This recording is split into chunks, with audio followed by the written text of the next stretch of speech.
guys, welcome back to another episode of our podcast, which is Nurses Off Duty.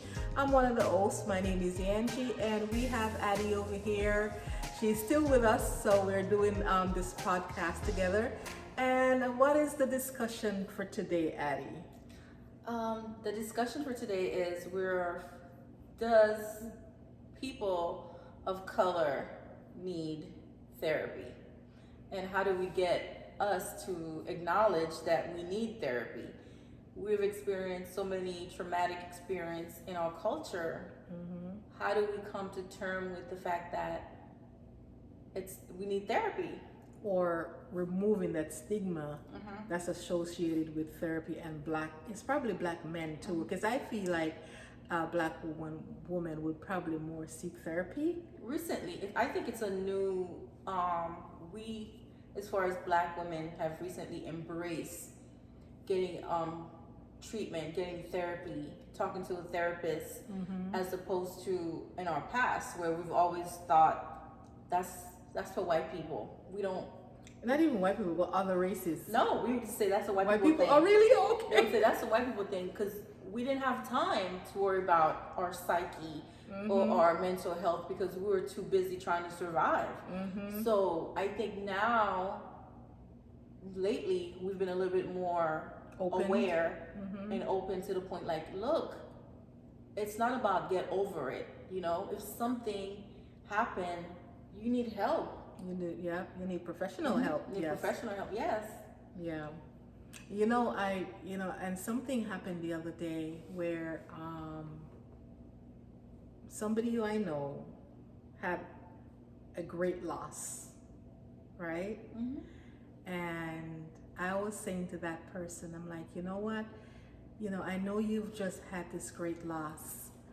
And I'm like, if you have to speak to somebody professional, please do. And that person looked me straight in the eye and said, oh no, I have friends. But I said to that person, I said, yes, I said, I know you have friends, but sometimes a professional can give you a perspective that you need to get over this grief. Yes, I mean, I said, friends might not have that perspective, you know? And that person said to me, oh no, I'll never see a therapist.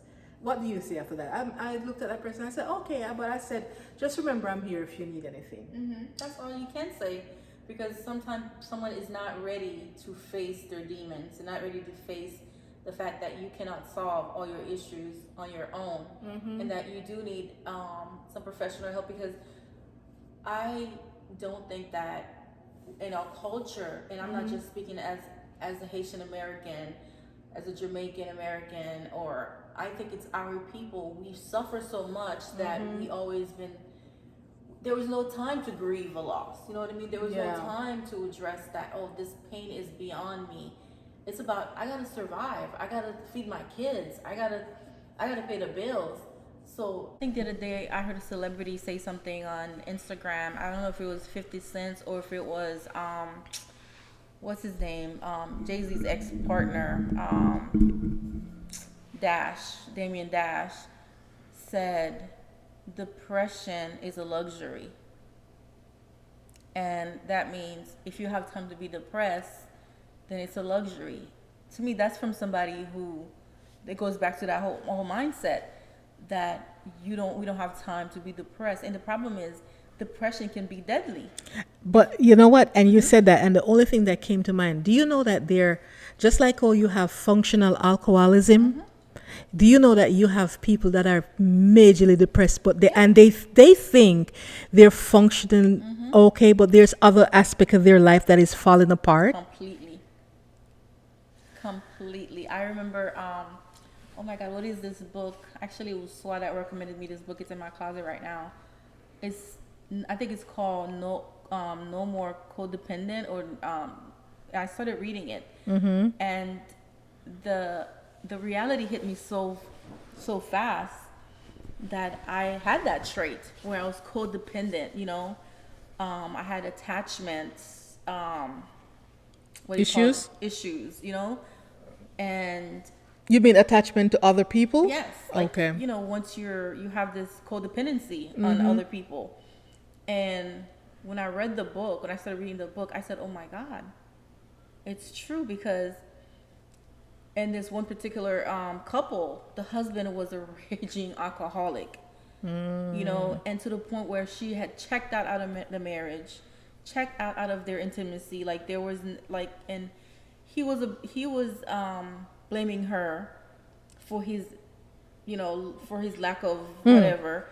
Inadequacies. A lot of them. And she was blaming she was blaming him for her life situation, that her life was a mess. And she kept trying to save him, you know, and I just kept thinking, I have those attachment issues, you know, because you feel like, especially if you're a child that lost a parent when you're young. That's such a tender age. And it was somebody that you loved and you bonded with so much. You know what I mean? You tend to feel like, even as a nurse, you tend to feel like you don't want to lose that person. Once you love somebody, you want to hold on to them. I had to go to therapy to learn that I have attachment issues. Like, but you know, it's also, you said attachment, but you know, say it's also control. Yeah, but I think for me, it's not. Well, do have a controlling problem, but I think to me, no. I think to me, through therapy, that I learned that because of my father dying so young, and I was so young, that it did something to me to where I feel like if I love you, I'm gonna lose you. You know what I mean? Yeah. Like I have to hold on tight to you, almost to the point of suffocation. You know, like I'm suffocating that person with my love, because I wanted to make sure that nothing bad happened to you, or that I didn't lose you. Understand? Yeah. So when my therapist said that to me, I was like, oh my God, that is true. I do have that problem. Like once I love you, I feel like I don't want to lose you. And it's this fear. And he's like, because the thing is, I was going to therapy with my therapist for a good month or so before one day I just mentioned, when my dad died. And he said, wait a minute, what? How come you haven't told me this? He's like, how old were you when your dad died? And I explained to him, and he said, it's interesting. Let's focus on that. And for the last, I believe, like maybe 4 or 5 sessions, that's all we talked about. How it made me feel. But you know? no, but even before you start seeing that particular therapist, right? Were you uncomfortable before seeking out a therapist, or no? I didn't think I needed a therapy. But so what led you up to that point where you realized you needed therapist? No, I mean, you don't have to get into specifics, but you know, because you could have. What I'm trying to ask is, like, you could have continued a pattern of not seeing a therapist and continue. You know what I mean? The reason why I actually did seek out therapy is because I was in a relationship where this individual told me that I was like destroying our relationship with my trust issues. You know, that my trust issues was destroying our relationship. So, and I'm like, oh my God, maybe it's me, you know, because I said, okay, maybe he's right. Maybe this person is right, that I do have this tendency not to trust people. And maybe like my trauma, maybe from a previous relationship, is causing me to behave the way I was behaving. Oh, okay. So that not was knowing that it was my intuition. Oh. It was my gut feeling. Yeah. You know what I mean? Yeah. So, but then when I was and I'll always be grateful for the fact that I did start therapy. Because believe me, it was one of the best decisions I ever made. I know I need therapy. Yes, you do. And I told you that years ago. But I don't have any problem going to a therapist. I don't think I have a problem seeking therapists. I just can't. I tell myself I can't find the time, even though I recognize how important it is. So I don't know what's going to be my breaking point, but I know that going to therapy is necessary. Because, and I'm thinking back now, and Addie, I remember when I was when I was doing the bachelor's program, and you had a choice. I had a choice to go either do clinicals for, I think it was 4 or 5 months of clinicals, or I could have gone to an Indian reservation in Oklahoma. And so I opted, of course, to go to Oklahoma to the Native American reservation there. And so we met the chief, and he did this speech, and, we went to the museum to learn about this culture. And so it was very informative, because while I was there, the chief was talking about the trauma, what the Native American Indians experience. And he mentioned something that's called intergenerational trauma. And he explained it to us as trauma that is passed down from generation to generation to generation. And within their culture, they recognize that this trauma move from generation to generation. It is in their DNA now. It's ingrained in their yes, DNA. I mean, and I'm thinking to myself, I'm like, wait a minute, I've never heard of this. I'm like, why is that black people never talk about something like this? Or maybe they do and I'm ignorant to the fact. Maybe they call it something else and I'm not sure. Yes, I mean, but I'm like, wait a minute, this is what we're going through too. Yes, I mean, we're going through this intergenerational trauma that is passed down to our young men and is passed down to our women. And so, and we still, why? So this is the point then. So we do need therapy. Right. We need therapy for example, we need therapy for everything. Think about the fact that to go back that far, right?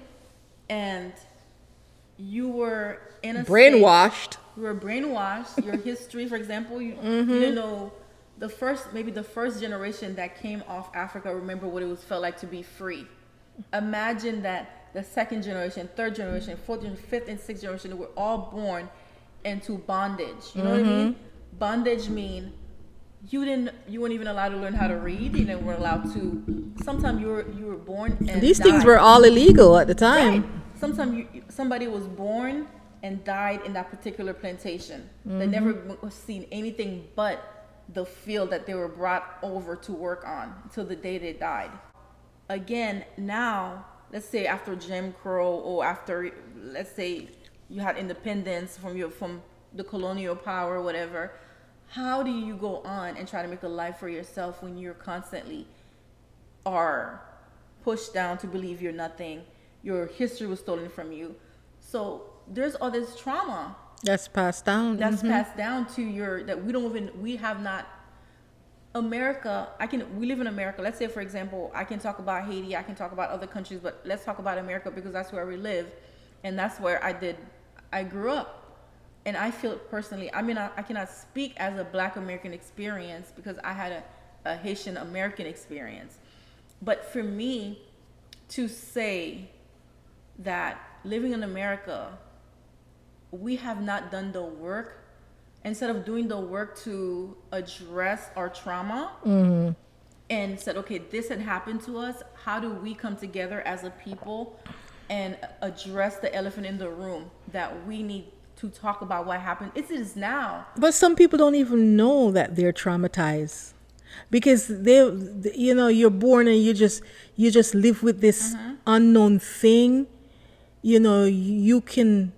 You feel it, you know it, but you don't know what it is. Yeah. And that's a lot of our brothers that's going through this. They don't feel like there's nothing is wrong with them. They don't know how to articulate it. Yeah. Okay, this is what I need help with. Because, like, I was watching this special the other day, and it was about grandmothers and mothers of Black women. And I think one of the women on the program said, my family, how we get along is we don't talk about things. We just bury everything under the rug. Addie, it bubbles up. Addie, it bubbles up. People, I work in a field where I see a lot of dementia people. I see a lot of people at their end of life, and all that stuff, Addie, that you hold in for so many years. Addie, when you see these little old people, it comes out. Sometimes it comes out like aggression. Sometimes it comes out like anxiety. And sometimes it comes out, they have to speak everything, even the secret that you said you will never tell nobody. It comes out at the end because it's so much you're holding in there. And why do you hold? The thing is, there was a generation before. That's all they did. They didn't talk about things.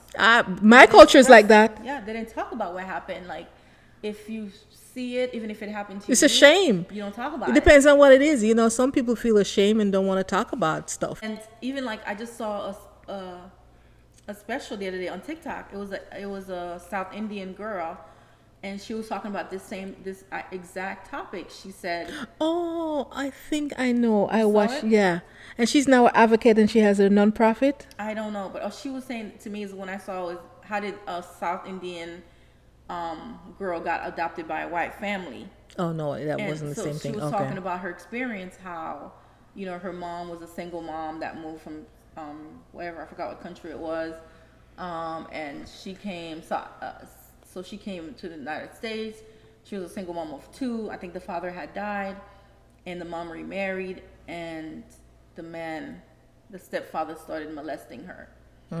And she didn't talk about it because guess what she said? In our culture, we don't talk about these things. And everything is appearance, you know what I mean? Everything is honor, everybody's respect. So she's like, we didn't talk about it until she. And so you're suffering silence, right? Until she mentioned it to a friend, and the friend had her go to the guidance counselor, and then they set up something. But the wife stayed with that husband, although she got adopted by somebody else. But she said eventually, I couldn't live my life and not forgive. She said till today, she rebuilt her relationship with her mom, but her mom is still with that man. And my question is not to get off to talk about why would she feel like she need to build a relationship with her mom? Sometimes it's okay not to speak to your own mother. No, Addie. Because when people say, oh, forgiveness, Addie, forgiveness is not that easy. It is not that easy. Forgiveness is not a one-time thing. Forgiveness is something that you have to do daily. And especially if you see that person daily or more than that, mirated, you have to forgive that person every second. Yeah. Are you able to do that, Addie? Well, I've been put in a position where I thought that I was over something and I forgave someone for something that they did to me, and then me being with them in the same place, and I was literally dying inside every day because I'm like, should I have forgiven you, or you? And then the person pressuring you, get over it, get over this what I did to you, and I'm like, anybody who's truly sorry about doing something is not going to put pressure on you to get over it that quickly. Oh, why are you holding on to what happened? Because if I'm asking you a question, it's because I need clarity. Like, okay, what, if I'm holding back, it's because I want to understand not only myself, but you. Like, are you worthy of my forgiveness that I gave to you so easily? You know what I mean? And more than likely, they're not. No, they were not. Never. They're never worthy. Never. So I try not to forgive. I mean, no. You know what? No, that's what it is. No. Because let me tell you something. You know me. I don't bother, not even the fly. I don't bother, right? And I know quite a few people. I don't forgive them, but I'm not a vindictive person. I'm not going to go out of my way to talk bad about this person. I'm not going to do, matter of fact, I'm not going to do anything at all. All I do, I just think about what you did and say, okay, and then I ask myself, okay, what was my part in this? And what could I have done differently? And then sometime I come to a good conclusion where I said, okay, I'm also the person at 50% and I'm at 50%. Yeah. There's no forgiveness, but I move on with my life, right? And if I know that the person is 100% and I'm 0, I still no forgiveness and I still move on with my life. You get what I'm saying? That's how I am. I don't believe in this forgiveness thing because boy, I don't see people, oh, I forgive that person. No, you didn't. How? You know what? You tell yourself you did, but you really didn't. No, it's honestly for my own peace of mind. And I wasn't always like that. Like I used to hold on to things so so tightly, like, oh, you did this to me, I could never forgive you. How could you hurt me like this? How could you did this to me? I would have never done that to But you. see, they're not in my circle anymore. Well, they're never gonna be in my circle again. Yes, Like, and only me. one person actually is my mother. You know how long that That's took different. me. Yeah. You know how long that took me to get to the place where we are now, right? Because there's nothing like when you idolize a parent and then for them to disappoint you. For you to come to a place where you had to teach yourself to stop idolizing them. Yeah. And then for you to start trying to build a relationship with them again is extremely hard. Yeah. And to be honest, like, I had that kind of relationship with my mother, so it took me I would have to say it's been like in the last few years that I've tried like really hard to try to put myself in her shoes, trying to ask myself, she's my mom. Like, you have to see when you come to a point in life that your parents are not perfect, they're never going to be perfect, and they did the best with what they had for you, and you just move on. But you get more clarity with age. I think that's the key. And I had to do a lot of therapy, helped with that, and I had to ask myself, why was I failing in so many different part of my relationships? And when I realized that, my mom, like the one person that I trusted, let me down. And once the person that you should have felt like your home let you down, you tend to think everybody's gonna let you down. So you walk around with this armor and shield. I have to protect myself from everybody. Yeah. And so once my therapist actually said, for me to actually kind of start thinking about my relationship with my mom, work on that relationship, and I had to forgive her. But it's still hard. Like, I'm not saying like I could say, like I'm lovey-dovey, like I want to be with, like, no, it's something you're working on. You're constantly working on the it. relationship because you know how important it is to you, And I've seen the changes, Aw. Oh, God. It's a work in progress. Yeah, especially except when she spit over that. You're like, oh, my God, Angie, she's driving me crazy. Weeks ago. No, but, talking about trauma and men, I can only give an example of my own father. Maybe my brothers too, but they're still here, so I don't want to talk about them. But let me talk about my father. Like, my father, he was, to me, back when I was younger, my father was my hero. You understand me? I love my father. And my mom used to feel some type of way about that. You understand me? And I never could understand why my mom would feel that way, because I didn't know anything, right? And so I'll give you a great example. My dad was an alcoholic, and I've only seen my dad drunk twice. I said once, but I had two fingers up. Twice. And when I saw him drunk, I'm like, it threw me back. I'm like, oh, that's daddy? Because my dad never, I can't remember my dad drinking in the week. He was like an alcoholic at the weekend. Yes. And he was a very hard worker. And so the two times that I saw him drunk, it was complete by accident, because one day I remember we went somewhere with my sister, and I ended up going back home early, and my dad was pissed drunk on the floor, throwing up, drunk. And I was in shock, right? And the second time I saw my dad drunk was, it was a Christmas, a day before Christmas. And we all usually go out to this thing that we call Grand Market Night. And I wasn't feeling well, so I went home early again. And there my dad was drunk as a skunk. You know what I mean? And so, but my dad was a good father to me, but my dad was a horrible husband to my mother. And I'm talking emotionally, financially, and physically abusive. My mom has this scar in her forehead, like an indent This is how my mom, and this, guys, is what I'm talking about, of us never used to talk about stuff, right? And I always see it. I've always known her to have that scar on her forehead. And Addie, believe it or not, I swear, if it wasn't 3 years ago, I noticed that the scar is getting, maybe, you remember when she lost all that weight? And when she lost the weight, no, one day I was talking to her, I'm like, Mama, you're looking so good, you're looking so good. But I noticed the scar now because she lost the weight. So all that skin that used to cover the scar is no longer covering the scar.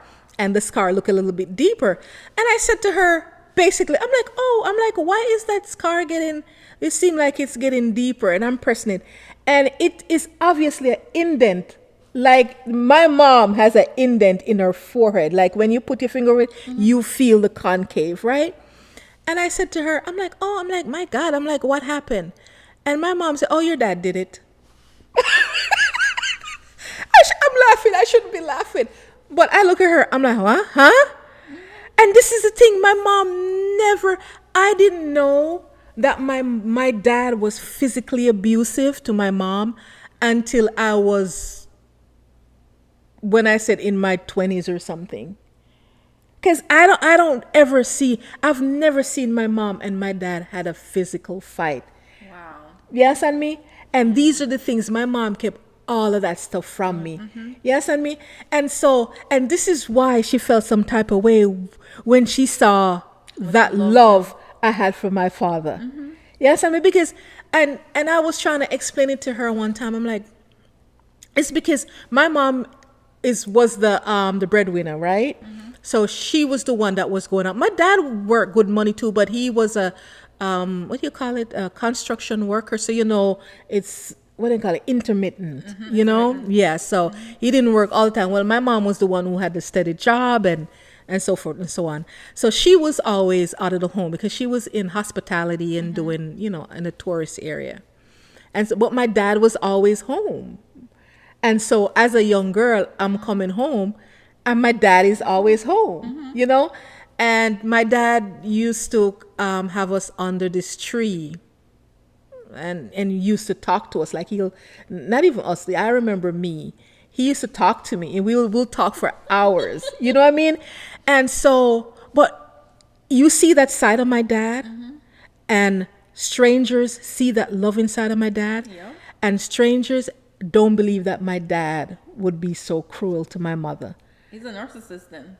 I don't even know if my dad is a narcissist because I know a narcissist and my dad was not it. Or maybe I was looking at my dad through the lens of love. Yes. Daughter. So maybe I couldn't recognize it. But my dad went through a lot of trauma from his family because my dad was basically given away by his mom. But it's not, I mean, back then, Addie, come on, she had a lot of kids, and if somebody say, oh, I can help you, but the person who they gave my dad to own a farm, and so basically my dad was basically given to this couple to work on the farm.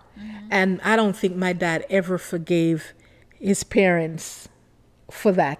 And what he looked back on is like there were older brothers. Why him? Yes, and me. So I think the trauma and generational trauma, and then the trauma of separation, and being a young man and couldn't understand. I'm sure those people were not loving him either, showing him love. I don't think so. He worked. My dad was a hard worker till the day he died.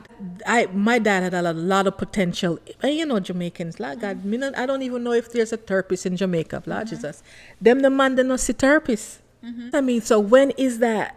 When you think maybe one or two now, maybe we'll go see a therapist, but majority of Jamaicans, them don't know nothing about that. It's an island thing. What? You can even mention it to them. I don't need therapy. I'm good. And yet my dad needed therapy. Yes, and me.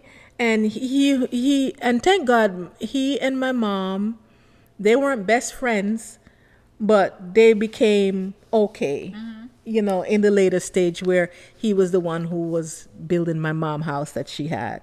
But it's only now I understand exactly where she's coming from. And my mother, talking about trauma, my mother alone has a lot of trauma. They both needed therapy. Yeah, guys, just imagine my mom, she will tell you this story. When my mom turned 12, my mom was at her full height, which was 5'8", 5'9". She's so tall. Yes. She had her full boobs at 12. It's like Addie, she just grew up, boom, boom, boom, and she had to be in class with students who picked on her every day because she, my mom was the second child for her parents. So back in the day, she was the one who was raising the other 10 kids. So when you're talking about going to school, she didn't get that education that she needed. My mom have issues now. And even though she will say, oh, no. And sometimes my mom will say, oh, she okay. But she's not. You don't think she has a lot of abandonment issues with her mother, too? Oh, yeah. That's a whole, not a story. That's a whole, that's potential. Yeah, it's true. And funny enough, you said that. I'm happy. You see, you remind me about that. But when my mom was a teenager, my mom got pregnant at 15. Addie, can you imagine getting pregnant at 15 in the 1960s? Yeah. Right? So here my mom, now my mom is a giant. My poor mother. Yeah, she's tall. Yeah. Taller than me. Yeah. We have to look up at her. No, my mom is this giant, right? But still a young child. And she got pregnant with my sister. And then her mother claimed she got the opportunity to go to England. So she went to England to make life better for them. And that didn't happen. She never came back. Maybe she came back twice, but she left her husband in Jamaica. That's a whole other story. She left her husband. Grandma was a witchy. But she left her husband in Jamaica. And you know what? I can't even blame her either. Behind. She left her husband in Jamaica, and then when her husband died in Jamaica, she could not even come back to the funeral because she was pregnant with another man's child. I can say these things because grandma dead and gone long time. So the trauma of having a baby and your mom is not there. Then the man who you live with, which is your father, died. And then your mother can't even come back to the funeral to give you that support. You still need therapy today. I tell you, my mom need therapy. My mom can't even have a good night's sleep. Yeah, so she needs therapy. Therapy it frees you, Angie. Honestly, it frees you to see what you refuse to see about yourself, your imperfect. We all not perfect. Your imperfection, and what is it? How did you contribute to what happened to you? You know what I mean? Or why is it that you keep making the same mistakes? Or why do you live in this like your mom? Like she would be able to address what happened to her. She needed a good cry about losing her childhood. She didn't have a childhood, Yep. So it's true. She did not have a childhood. But my question is, how do we get our young men to seek therapy? How do we get them to know that it is okay? There is no stigma that's attached with seeking therapy. What do you say? You know what I mean? Well, first of all, it has to be when they're young. A lot of us don't prepare our kids for what they're going to encounter in the real world. You know what I mean? Yeah. They need to know, like, okay, this is, and if you have honest conversation, like, I've had honest conversation with my niece, one of my nieces, and even when she was younger, 3, 4, I was preparing her what was coming. And now, and sometimes when I have conversation with her now that she's in middle school, and I could see, and I test her, like preparing your kid does not mean you're stealing their childhood from them. It's preparing them for But- what the world is gonna do to them. True, but Addie, I think you said something I believe is a little bit unrealistic in seeking therapy when they're 5. I mean, not everybody have the means or True. to seek therapy, but I mean, what I'm thinking is having an open conversation with your child. That's what I'm You know, saying. Started at a young Yeah, age. but not necessarily go seek help. But you, as a mom or a dad, make it okay for your son and your daughter to express how they So feel. freely, exactly. So, but the thing is, we talk about stressors. We're talking about things that we face as a group of people. That how do we cope a little bit? What coping mechanism do we use to relieve some of the stressors that we face daily as a people? We have to go to therapy for that. A therapist can always give you a good coping mechanism. Yep. And it's surely not sweep it under the rug, pretend like it don't happen. don't No, happen. that is never the answer to it. It's talking to a professional and getting professional help. You know, I think more marriages would probably last longer. Yes, and me. That's another. If couple seek therapy before marriage. I think this generation is the way it is right now because a lot of us don't talk to our elders. But our elders is also going through trauma and might not give you the right advice. No, but sometimes if they share their experience with you, what happened with them, If they're willing to share the that's true they're experience. willing to share. But if funny enough, speaking about trauma and experiences going back in time that I don't even know if I want to discuss this, but it's something that happened to me last year around Christmas time. My mother and I were driving to my sister's house for the Christmas party. And unknowingly to me, this is around the time that my dad passed. My biological father died. And for some reason, for the last couple, around that time, she kept talking about him. She just kept talking about my dad and talking about my dad. And as we were driving to my sister's house, and my mom mentioned something about my dad, and I'm like, she started describing my dad. Like I said, my dad died when I was very young, about 5 years old. And the more she's describing my dad, the more I'm realizing that every relationship I've been in, it's been a man. I look like your daddy. Is not the look, so like one was freaking, which was creepy, was my dad, right? And I just noticed that every relationship that I've ever been in was one aspect of my dad. And when she said that, I started crying because she didn't know that what I was crying. And she was just describing her relationship with my dad, how my dad was, the kind of man, and how he loved his kids, and how he, these island men are not perfect, by any means. They have a lot of issues. So, but when she described, just like you, I had this veil over my eyes about who my father was. To me, like you said, I was a daddy's girl, like whatever I wanted, I got. And he didn't care who knew, like I was his favorites. He didn't care who knew, like I got what Addie wanted, Addie got. So, and then to find out, like, okay, that the time that my mom took me away from him is because, like, again, he was a womanizer, you know what I mean? Like, like you said, oh, we always fighting because he loved women, you know what I mean? He loved women. He cannot stay away from women. So from one aspect of my father, like, to me, he was this great guy. He was my dad who spoiled me rotten.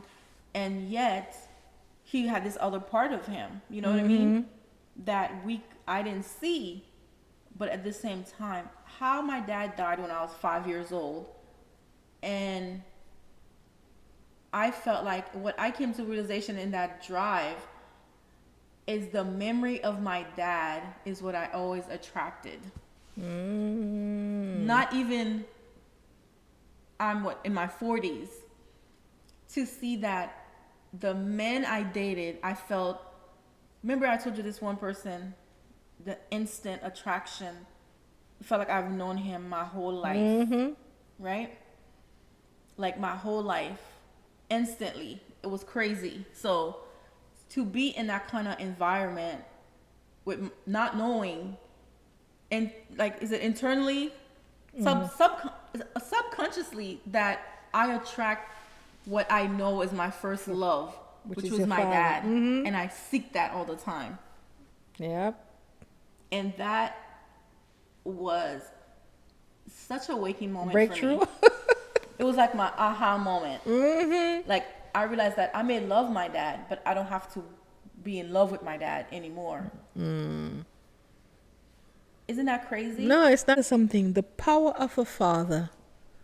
I'm not talking about the mother, you know. I'm not doing a comparison with the mother. A power of a father. I've seen it time and time again, where the the child want their father. Some kids can be born without a dad. They don't even know the concept of having a father in the home, but yet they seek it. This is why we need our men to be strong. And you can't be strong if you're walking around with a lot of baggage on your shoulder and you're keeping all of this stuff in. We need you guys to seek therapy if therapy is needed. And how do you know therapy is needed? Your life is a damn mess. You're treating women bad. You can't get along with your siblings. You internalize stuff. You get up a morning time and you're thinking about suicide or ending your life because you think you can be better. And the list goes on. And I feel like most people know when something is wrong. Okay to speak and communicate. And what is this? And also, what is this attack on? And this most recent attack that I noticed, that particularly black men want to blame black women for everything under the sun. Because it's easier and they're cowards. But go ahead. It's to me, I don't understand. Like, I don't need you to put me on a pedestal. No, I think no. You know what? Let's do a little therapy on that. They're not blaming women. They're blaming their mother. Wow. Because wow, you just said something there. Yeah. You just said a lot there. Yes, because they were raised by women.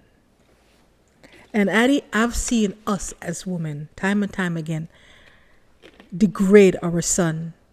Tell them they're stupid. Come home. Never give them a hug. Never even ask your child, how was your day? We have a responsibility too. And it's like a cycle. It's like a cycle, but we must be able to break this cycle. Like that. I never really thought about it like, okay, because I think I was looking at it from the aspect of romantic relationship. Like, these men are like blaming black women. I'm not successful because of you. Blaming the mother, honey.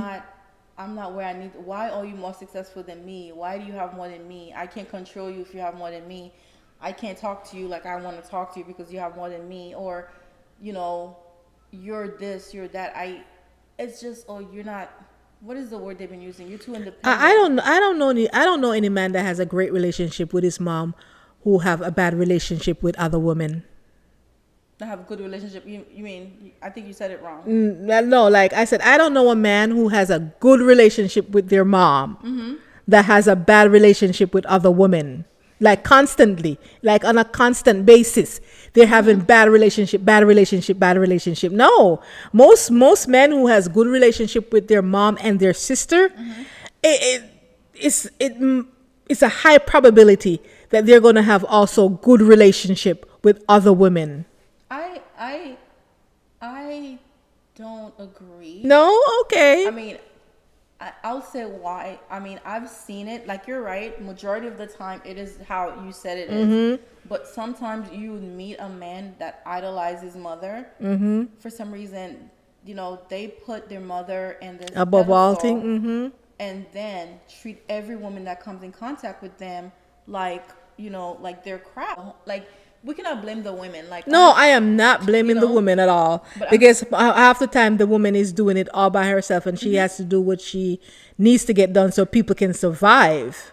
And that's another phenomenon that I witnessed. This other therapist, this black therapist on TikTok, was saying that children tend to blame the parent that stayed and idolize the parents that was not in the home. It's the opposite for me though. But it's because, you understand me, like I idolized my father and my mom was the true parent.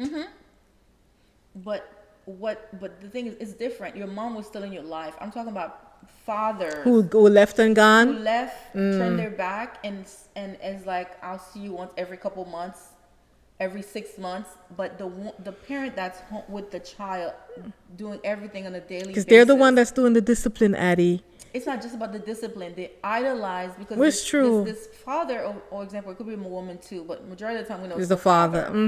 that left the home. It's that pull.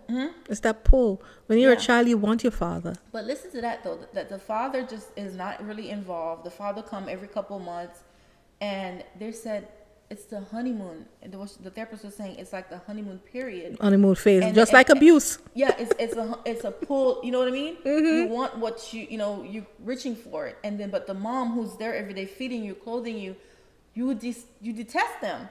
He left. But you said that. One of the issue, not even the issue, one of the thing with that is we as mom, we need to speak up on the things that we're doing too. Because most of the stuff that we do for our kids, we do it in silence. We don't talk about it. Oh, I'm just doing this to my kids. And then while the father come one time every 3 months and they take them out to go, they go wherever they go to eat, and they go have that fun moment. I think as a mom, it's okay to point it out. Because I feel like my mom should have been telling me more. You understand me? It's okay to say, you know what? I know we need this, but I can't afford it, and your dad is not helping me. It's okay to say that. Why are you going to shield the child from that, and then the child end up know nothing? Be open. But I have a question though, like as far as let's say your situation growing up, like you said, your dad was not working, your mom was the breadwinner, right? And Most of the time. And 80%. So first of all, what I've learned is that men are very. I don't think I know this until fairly recently. That a man is gonna resent you for having more than him, and Well, a man man is gonna resent you for having more than him. A man is gonna feel a certain way, like I should be providing for you and my kids, and if the opportunity doesn't have the opportunity, I don't know what the setup is in the work force in Jamaica, right? Let's say your mom had a better opportunity to work in the hospitality industry as opposed to where it's still fairly a colonial power, country, and where there's not that many equal opportunity for your dad to have gotten an education and to have a career, where he was doing his best that he can, but then he has to see, maybe although he wanted to provide for his family and his woman, He did provide for us. but in his mind, if she's the one working in his home, the idle mind and what do idle mind and body do? What they Find can do? trouble. Find trouble. No, but oh God, I don't even know, because I just remember my dad was also a provider. It's just that my mom was more of a steady provider because she was the one with a steady job. My dad, like I said, if he doesn't get a construction work, he might not probably work for 3 months. But then, when he gets the construction work, it pays more. Like what he will do for that, when he does get a job, what he will work in that space of time would be more than my mom worked for all that months. So that's what I was trying to say. He was a provider. And when you're talking about building a home, my dad was the one who built his home and his back. You understand me? My dad was the one who maintained the yard in the house. And he did a good job. But I just know that my mom was constantly out there because she had a steady income, and we needed steady income because it was four kids going to school. And if we were we couldn't have survived on daddy's salary alone because, we had light bills and a bunch of other stuff, utilities that has to be paid. And so I think we would have probably suffered more. But there was always food on the table because daddy usually planned, because, he comes from a farming town. and we've never wanted for food. My dad always raised chicken, raised pigs, raised goats. So all of those fresh meat. And I think I told you that he used to slaughter pigs every 2 weeks or so, I remember. And so when I said my dad wasn't working, my dad wasn't sitting down at home. You understand me? He was doing his farming. You know, I remember one time we used to sell potatoes and stuff my dad used to stuff because we were small at times. So my dad wasn't going to let us do anything. And so he was constantly in motion. You know, he wasn't a non-working person sitting down. Dad was a hard worker. Let me tell you something. My dad is the type of person who used to get up at 5 a.m. in the morning. Because, you know, in Jamaica, 5 a.m. the sun is up and up in the sky. And I remember my dad used to get up and out. I've never seen my dad slept in a day in my life when he was alive. Never. So when I said he wasn't working, that's what I meant. He didn't have that income coming in steady, but my mom was the steady income earner. But then you mentioned, you know, he was extremely jealous. He was. The fact that she was out the house, like He felt was. like maybe, I don't know the situation, that if he was The able man to was provide, crazy. yeah, if he was able to provide, she would have to go out and work, and he could keep her at home under his thumb. I don't think my dad wanted that because he was the one who actually encouraged my mom to get a job. Yes, I mean, actually, she wanted to get a job, and I don't remember her ever telling me that he had a problem for her going out there to work because he also know the importance of having this money coming in to maintain the family. But he was something different. He was something different. I used to talk to him about it, and I remember specifically he told me one time that he has a lot of regrets. He told me, he's like, I have a lot of regrets, you know, and that's all he said. I just feel like we just have to do better, and it's okay, you know, start open dialogue with your children, like if you Like know, we mentioned with before. your family, like I said, we have a family chat group. We fight in that chat group. We curse each other out all the time. Like, but if something important needs to be said, if one of us needs something, we're there for each other, you know? Yeah. So that's how it should be. Like, I think, especially coming from a big family, there's always two people. Like, there's one person who has this person they're really close to. There's that person they can talk to. But if anything major is happening or anything that needs our attention, we all come together and address that situation. So, but family is all that you have. Like, you cannot replace family. You cannot replace your family. Like, you cannot fight with them forever. Like, have that conversation. And sometimes you need to have those uncomfortable truths, you know, things that hurt you when you were a child that you didn't talk about with your mom. And I think the reason why, for example, like me and my mother got to a place where we could be a lot better than we've been in a long time is because I finally had to, even though she sometimes still don't acknowledge what happened, like, I had to let her know, this is what you did to me. This is what happened to me. This is how I felt. How they're never gonna come to you. It's you that have to go to them. Yeah, you have to apologize. You know, I apologize to Mickey and Alex all the time, especially when I'm wrong. I apologize to my kids all the time. And not their generation, not our parents' generation. You'll die waiting on that apology, even if it was something that was extremely traumatic, even something that was devastating to your mental health, your overall being. They're not gonna apologize. They're gonna pretend like they don't remember it, and you, the one who's suffering from it, remembering it, and they walk around like, "Well, get over it," you know. No, man, it can't be like that. Cannot be like that at all. Yeah, and I had to have that conversation with her. I said, I had to sit my mom down. I said, if you ever want to have the kind of relationship that I think you want to have with me now that I'm adult,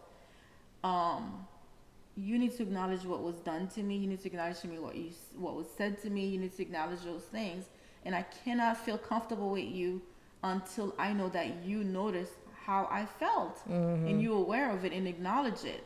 And you know, and that's the thing also in the Haitian community. For me, I can say, maybe from their generation, like, we're trying to do better in this generation, is that I felt like I was growing up in a house, even though there was a lot of us, I felt like as a child, you were just there as a child, you were seen, you were never talked to, you know, like what's going on with you? How was school? You know, how's like what's happening? You know, like nothing. Seen but not heard. Seen and not heard, and had a voice, had an opinion, anything. You just were told what to do, and you're supposed to obey. Yeah. And that again, I feel like go back to slavery. Like, you know, how do you have children that cannot talk to you? And I remember I was extremely jealous of the relationship that your husband and his sister had with his parents. I was so envious of their relationship because there were parents that they can have conversation about anything.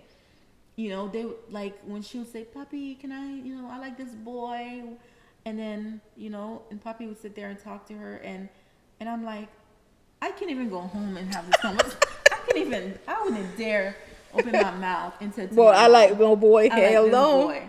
I did. I tried it. Guess what? She started picking me up from school. Your mama's smart, honey. She know what's gonna follow after that. She's like, all of a sudden, I'm like, why is this woman picking me? I used to walk home, and she was picking me up from school because I said, Mom, like I said, maybe if I try like Natalie, you know, like I tried it with their parents, and this woman started picking me up from school every day. I was in high school, and I said, I think I have a crush on this boy, and. Well, so I think this topic was something that we needed to have. And something that we need to elaborate more on because we need a follow-up with this, yeah. And we need to do a little bit more research on ways that we can help you guys, you know, to find out free program for therapy and other ways that we can communicate with you guys about, you know, get help, you know, like honestly, if you don't have you have to have somebody you should feel comfortable talking to, you know. So open up to your friends. Like there's always a friend. Like you have that non-judgmental policy, and have that. I think that's what we have. That's true, and trust me. Like I give her my strong opinions, but it's full of judgment, but yet it's non-judgmental. It's non-judgmental. That I do exactly what I want at the point. Yes. When I fall in my face, guess who? I'm like just picking me up. You roast us. No, you should have done that. Anyway. You know. So. Yeah. Anyway, guys. Guys, we're gonna wrap this up tonight because it's getting late. So we don't want to say how late, but it's getting very late. You know. Okay, guys, like I said, we're going to wrap this up. And so we just want to leave off, yes, by saying we're going to reiterate about it, you know, to remove that stigma that you might feel when you're seeking help or you're seeking out therapy. It is okay to seek help when you need help. And it's also okay to accept help that is given, because that's one of the things that we didn't even touch on is when somebody's offering help and we're like, no, it's okay. No, sometimes it's okay to accept that help. Tonight, Addie, do you have anything again left off? I think you said it all, and we just, like I said, we have to find ways to be able to prevent our kids from dealing with the same traumatic experience that we've experienced and to continue to experience as adults. What I would wish for us is that the traumatic experience that we experience as children, that our children and our future generation can solve those problems earlier than we tend to do. Because some of us go to our grave and never addressing those traumatic experience that we have. We'll get the help for them. So on that note, I want to thank you guys again for your journey, for coming on this journey with us and supporting us, and we really appreciate it, and we love all the input. So keep it coming. Okay. Okay. So have a great night. Have a great night, guys. Okay. Bye.